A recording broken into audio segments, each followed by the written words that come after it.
¿Qué tal? ¿Cómo están? Un gusto saludarlos, muy bienvenidos, como siempre, gracias por la sintonía. Nosotros los días miércoles hacemos un alto a nuestra actividad de análisis político y nos dedicamos a reflexionar sobre los autores, sus obras, su trabajo, su material, estos legados para nuestra sociedad, benditos que de alguna manera no son otra cosa sino el traslado de todo su trabajo intelectual, su trabajo académico, sus investigaciones en textos que nos ayudan sin duda alguna a poder continuar nuestras vidas, a poder utilizarlos como textos de consulta, en fin. Hace algunos días atrás llega hasta mi escritorio un material que me impacta de verdad. Como psicóloga y como mujer de medios conozco que uno de los flagelos de nuestra sociedad sin duda es la drogadicción. Y me llega un material que dice adiós a las drogas y a las adicciones.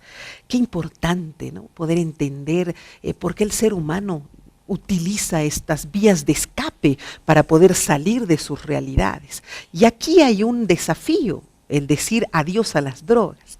Me contacto con el autor y el día de hoy afortunadamente lo tengo en el programa. Raúl Pino Echazu Terrazas, bienvenido Raúl, qué gusto tenerlo. Igualmente, Verónica, estoy a tu disposición, sobre todo para conversar amenamente. Tú eres psicóloga y vas a comprender, pues, como lo has dicho, este problema que es insoluble, lamentablemente, pero hay vías, como yo sugiero en el libro, que pueden ser muy efectivas para, por lo menos, aminorar las adicciones. A ver, Raúl, tú eres abogado con maestría en filosofía y ciencias políticas, de la UMSA, del CIDES-UMSA, somos colegas entonces, ahí hemos hecho, y has hecho varios ya trabajos sobre temáticas sociales muy, muy desafiantes, pero este está calientito todavía. Exacto.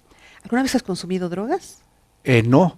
Eso quería comentarte amenamente, que este libro tuvo un éxito inesperado a tal punto que logró en su tercera edición editarse en Buenos Aires por la editorial Argenta y tuvo realmente un éxito impresionante y lo están llevando a Paraguay, etc. ¿Cómo trabajas tú a partir, digamos, de un desconocimiento de esa realidad? ¿Por qué decides trabajar sobre ello?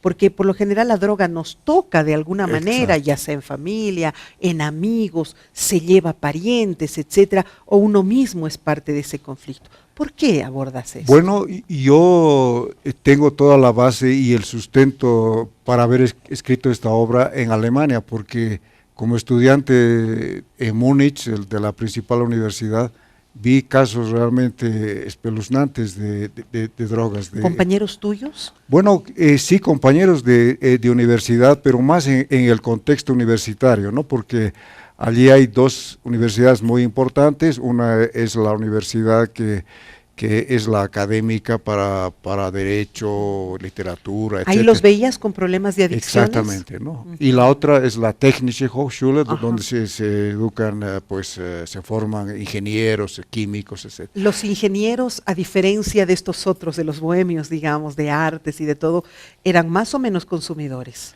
Exactamente, ¿no? ¿Más o menos? Más, realmente. Eso es lo que me impresionó, y teníamos algunas tertulias porque allí comíamos juntos en las mesas, porque allá todo está muy, muy organizado, y veía pues sus prácticas, ¿no? Y sobre todo sus altos y sus bajos, ¿no? Entonces me hablaron mucho cómo era, cómo comenzó, etcétera, y afortunadamente tuve el cuidado de guardarme muchos apuntes, que al llegar a Bolivia, después de 10 años de permanencia en Alemania, y dedicarme a escribir, dije, este es un tema muy interesante. Ahora, ¿tú ves diferencia entre lo que es la adicción en la sociedad alemana, que has sido tu referente, y la adicción en la sociedad boliviana?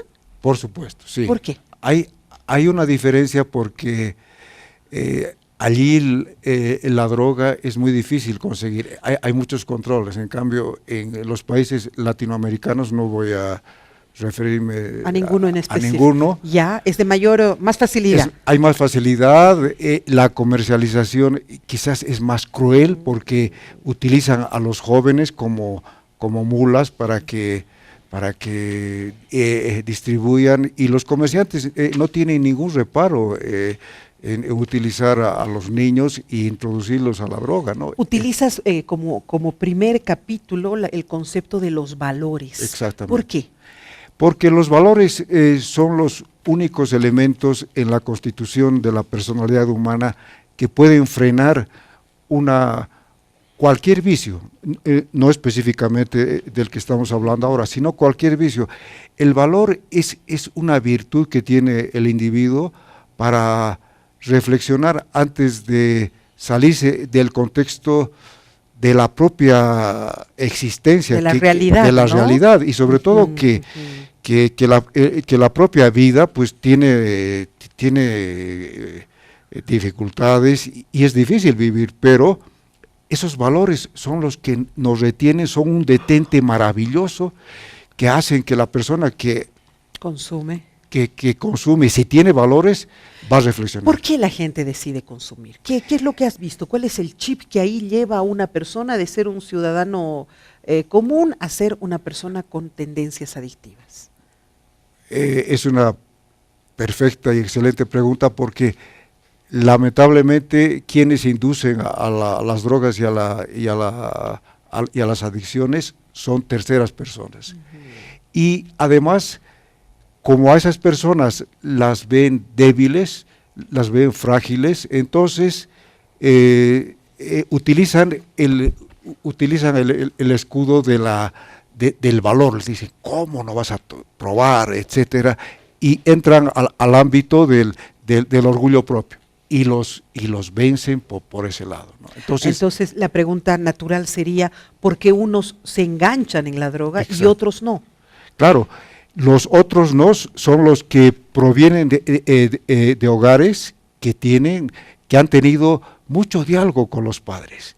Y ese es el mensaje de este libro, ¿no? Que la educación sería lo único en este momento ante esa irrupción cruel que tiene la droga en todas las sociedades para detener. Pero mira, nosotros los psicólogos vemos con muchísima preocupación que de un hogar idéntico, donde hay 4 hermanos, uno es absolutamente tendente a las drogas y otro no. Han sido criados en el mismo contexto, han sido criados con los mismos padres, con el mismo amor, hasta en los mismos colegios, han tenido hasta amigos iguales, o sea, del mismo entorno, pero uno se engancha a las drogas y otro no. Eso deviene porque quizás los padres no han tomado ni han identificado oportunamente al cuarto hijo que tenía esa tendencia. Es muy difícil, Verónica, educar a 4 niños de una forma similar. Tiene que haber una cierta inclinación a uno, porque no todos responden a los inputs que pueden dar los padres. Y ahí hay que tener un cuidado extremo e identificar qué hijo necesita mayor cuidado y mayor diálogo. Entonces ahí es la causa para que el cuarto se nos dispare, claro. El capítulo 3 me impacta porque dice la educación de los padres, el relacionamiento con los hijos, que es un poco lo que estamos hablando, pero aquí la incidencia de la droga y la infidelidad conyugal. Uy, por Dios. Exacto. ¿Qué quieres decir con ello? Bueno, quiero decir con esto que si los niños, si los hijos provienen de hogares bien formados, con una ética y una formación estable, entonces, lógicamente, es muy difícil que ingresen a la droga. El problema de la infidelidad es que causa los consabidos divorcios. Y los divorcios indisolublemente causan la separación de los hijos y padres, porque cada uno tiene una conflictividad personal.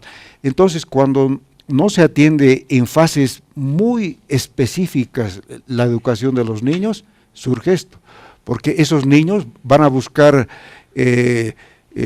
primero van a buscar respaldo en sus amigos, y lamentablemente la mayoría de los amigos, por el estudio que he hecho, son causa de la inclinación a las drogas y sobre todo de de incitarlos a que sean como ellos, ¿no? Y que imiten algo que los va que les va a dar coraje, valor, etcétera. Si tuvieras que concebir la adicción en un solo concepto, ¿qué dirías?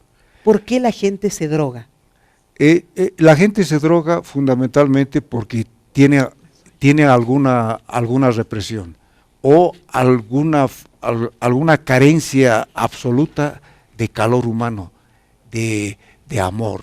Entonces, la mayoría de los drogadictos, por lo que he visto, es gente desamorada, que no ha tenido ese calor, esa guía, ese cuidado de todos los días, ese de partir en la mesa de los almuerzos y las cenas con los padres, porque los padres hoy en día están muy atareados con sus problemas personales y no comprenden la importancia de la educación. Se hizo un interesante estudio con los soldados, los que estuvieron en Vietnam y en otros lados, se los drogó constantemente, se los hacía utilizar, con esta cámara por favor, se los hacía utilizar cocaína, se los hacía utilizar heroína para poder sobrellevar ese momento intenso de su presencia en las batallas, ¿no? Se creyó que a su regreso muchos de ellos seguirían siendo adictos, pero al recibirse en los entornos afectivos de familia, en sus hogares, retornar a su vida y a su actividad, fue increíble cómo un 90% por lo menos de ellos dejaron las drogas. Sin embargo, quedó un 10% y era precisamente de esta gente con más soledad, con más individualidad, la gente, como tú dices, con menos calor humano al entorno. Exactamente. Y tú vas a notar, Verónica, que en el libro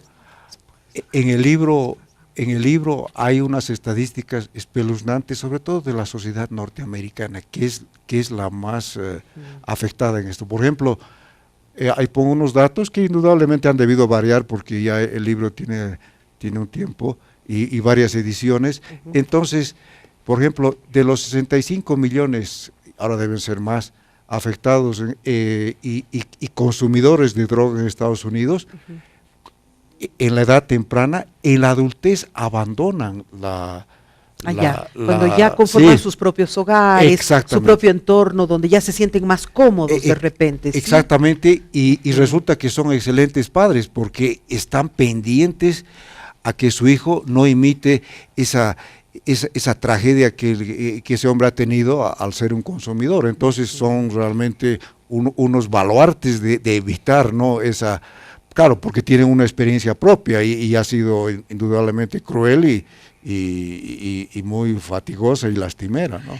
La acción de los narcotraficantes y la causa del consumo, también los cazas y me imagino que haces ahí una reflexión sobre lo que significa la actividad. ¿Cuál es tu trabajo?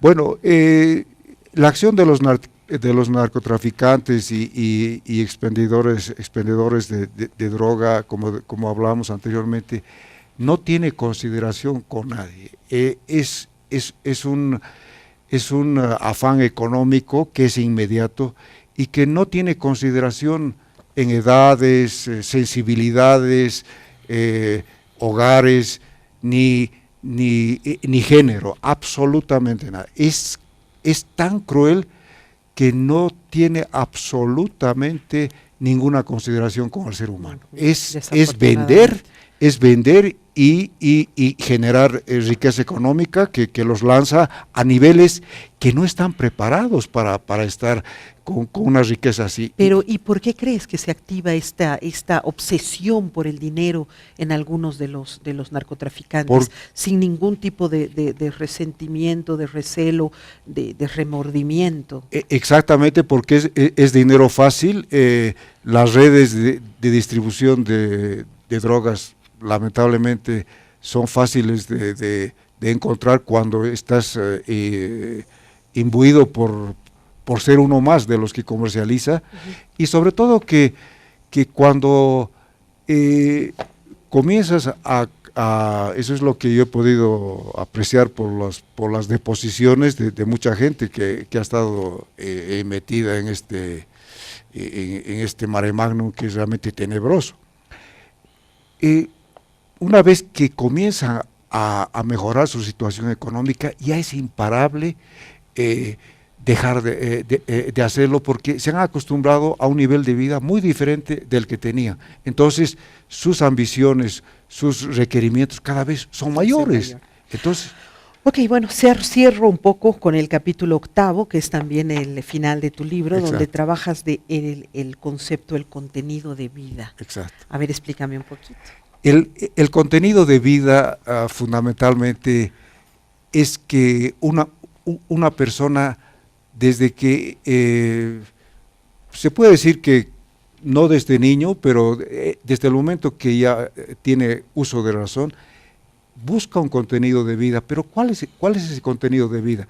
Ser un